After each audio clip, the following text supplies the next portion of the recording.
Welcome to ఉదయం news. Khammam జిల్లా పెనుబల్లి మండలంలో పౌల్ట్రీ పరిశ్రమపై అంతు చిక్కని వైరస్ సోకడంతో కొత్త కారాయగూడెం రైతు బైగాని నాగేశ్వరరావు విఎం బంజార్ చెందిన కొండపల్లి ఉప్పలయ్య పౌల్ట్రీ ఫార్మ్స్ కి చెందిన సుమారు 10,000 బాయిలర్ కోళ్లు మృత్యువాత పడ్డాయి. వీటి విలువ సుమారు 10 లక్షల వరకు ఉంటుందని అంచనా వేశారు. దీనికి సంబంధించిన అధికారులు పర్యవేక్షించి శాంపుల్ సేకరించి హైదరాబాద్ కు పంపించారు. చనిపోయేల కోళ్లకు రోడ్డు పక్కల వేయొద్దని సూచించారు. దీంతో ఈ ప్రాంత పౌల్ట్రీ పరిశ్రమ వాసులు ఆందోళన చెందుతున్నారు.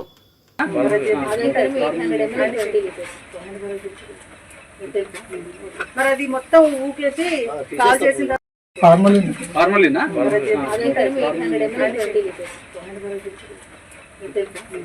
మరి అది మొత్తం ఊకేసి కాల్ చేసిన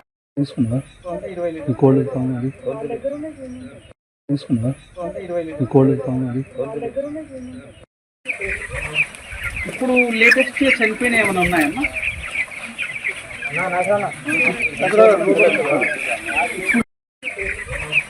ఇప్పుడు లేటెస్ట్ చనిపోయిన ఏమైనా ఉన్నాయమ్మా?